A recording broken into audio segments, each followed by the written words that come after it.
Back to Civil Discourse Now. He's Paul Ogden. And he's Mark Small, and this is Jeff Cox to my right. And our guest today is candidate for the United States Senate from the Libertarian Party, Andy Horning.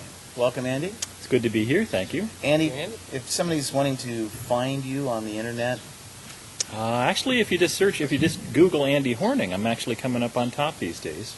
You can find me, Andy, at horningforsenate.com. I've got a website, horningforsenate.com, and it's FOR Senate. I don't do that cutesy numeral 4. You said numeral.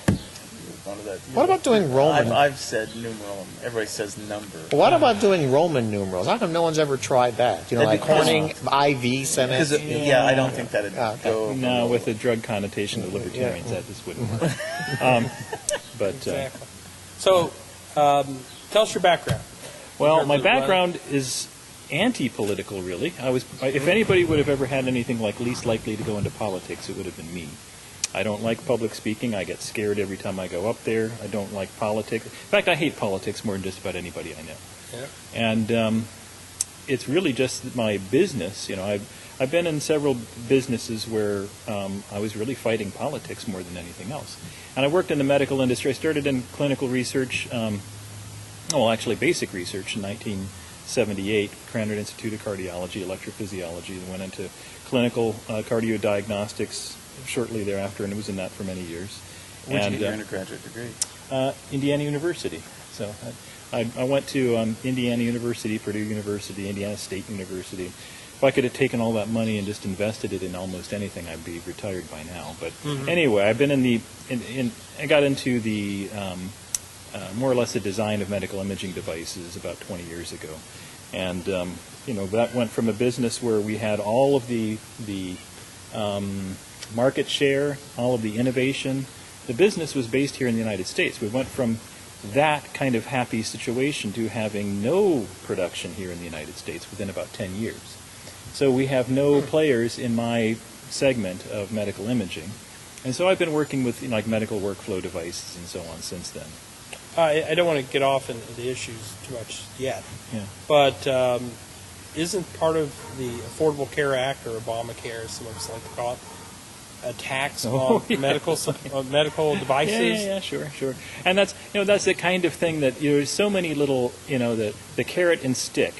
It has been all over the place in medicine, as you know, where there's so many little inducements, but then there's so many punishments, and it's such a seductive business. When you've got infinite power over something, then everybody wants to buy a piece of it. So you have radiologists who are lobbying to get some kind of numerical advantage over over the cardiologists and vice versa. So you have this arms race of lobbying in for Medicare dollars, and that's destroyed what healthcare should be all about. Now, it's not.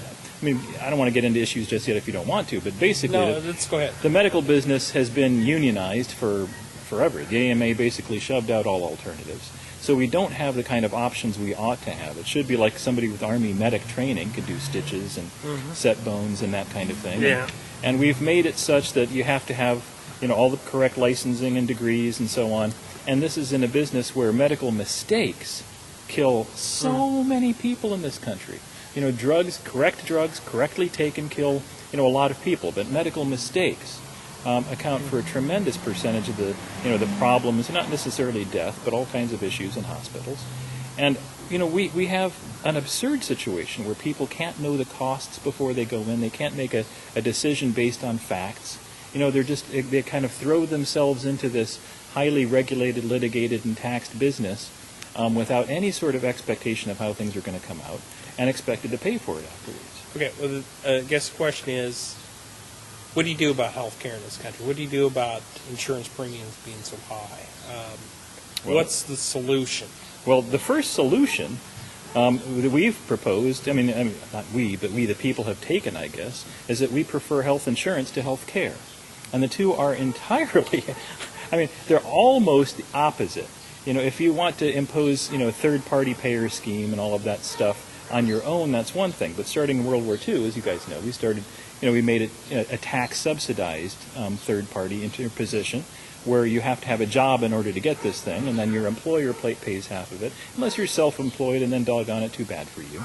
And so there's so many things that we started doing to make this a political, game, where once the political power was assumed, once we assumed that, politicians are the source of all power and authority and solutions now you have to come to us if you want something. And at that point, it started getting absurd, where the reimbursement rules, the regulation for what kind of treatments you can get for this and what you can do about that, and who you can go to, for this kind of treatment or that kind of treatment, it became absurd. And, because of the work I've done in medical devices, I've worked with veterinarians a lot. I love working with veterinarians. You can sell them a device that we have to go through our, the human medicine models in order to produce the medicines and the devices and all of that. But they can still provide, the same services a lot cheaper using the same machines, same technologies. And if you look to see how that works, why can't we do that in human medicine? Do we care so much more about our pets than we do about ourselves? So you're talking about more competition, and that Way being more kin. competition. And one of my beliefs are that there simply was not enough competition with insurance. Basically, we had one insurance provider for Indiana, it seemed like, and that was it. How do you get more competition into the system? Now, Mark looks at it a different way. Mark wants to have the socialistic system with the one single payer. Well, I think single payer has worked in a lot of places, but I think the problem is when you put insurance carriers in, insurance carriers make profit off of not providing health care. I mean, To a large degree, that's correct. Plus, originally, the insurance companies didn't want to do this. If you look back in the 1919 era, there was a lot of this started with a Baylor University experiment way back. Mm-hmm. And, they started this insurance model. And, it seemed to be successful in lots of ways because the first generation, if you're looking at short terms, if you're not looking at who's going to pay for it, once you have debt sort of models and you can use IOUs for things and make the next generation pay for your present comforts, all the rules change. So you can get some benefits, and at least at short term, from all kinds of playing around with numbers and games and so on. And what happened with this experiment is a lot of insurance companies were outraged. They were thinking, like, how in the world can you decide, in some kind of statistical fashion that you can put down numbers? If you can make a book, to declare your odds of getting a car accident or something like that, you can make a business out of that. But if you're trying to decide when somebody is sick, and what kind of reimbursement they need for what degree of sickness, how sick are you? How do you figure any of that? What kind of treatments work, and which ones that don't work are you going to pay for anyway? well, and when you're dealing, especially with health insurance and death, everybody dies, and so 100% so far. As you get, actually, there's an interesting Posner opinion on that. If you're looking at empirical reasoning, just everybody that's lived so far has died after a certain point, but we're still alive. But it's only inferential. But the thing is, we have such an emphasis then upon treating people at the end of their life, or at ends of their lives, when we have a very abnormal attitude about death. It's something to be avoided at all costs, when in other cultures people say, okay, you get so old. Well, and the talk about death panels is a little bit short-sighted, in so much as now we spend, I don't remember what the percentage is, but we spend a huge percentage of Medicare costs are spent in the last 60 days of life. And when you consider how deeply in debt we are, and what Medicare's component of that is, we really should be thinking in terms of, let me back up. The real problem here is, since we have communitized the cost of everybody's health care, I've got an interest. If you put a cigarette in your mouth, I'm thinking, I got to pay for that.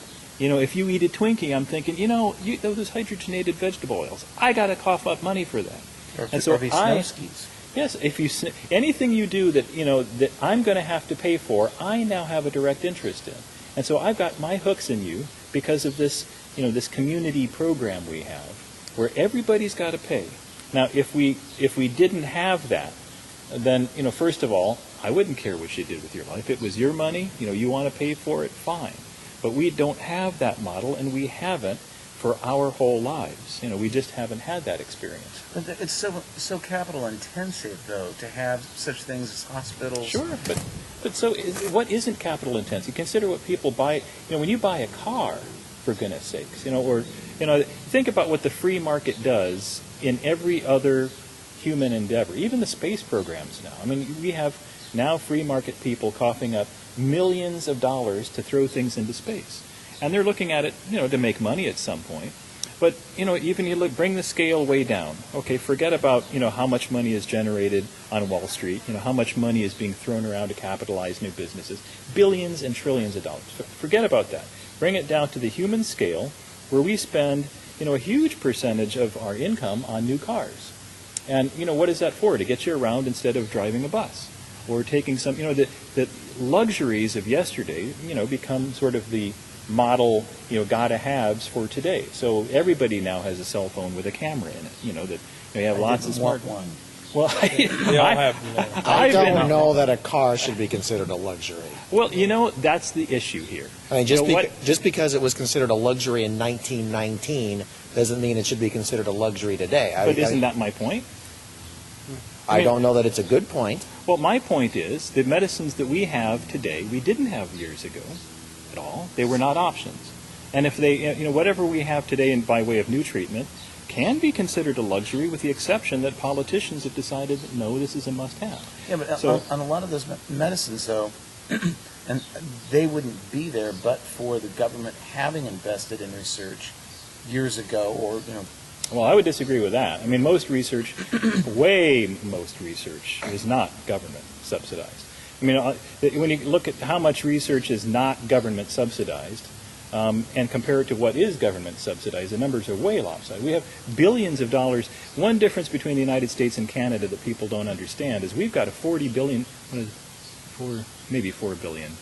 have a $4 billion pipeline in new medications. Whereas long ago, because of their medical model, Canada has stopped making anything like new medicines. They use only generics. So of course they can make things a lot cheaper than we can because they don't have to pay for a drug pipeline. What that means, though, is that they can only sell what we have developed with our free market guys. Yeah, but going back on the point that you were making, the research is not. When you have facilities, large research facilities like state universities, Purdue brings in a hell of a lot in research monies. Mm-hmm. Those facilities were built by tax dollars and wouldn't be there otherwise.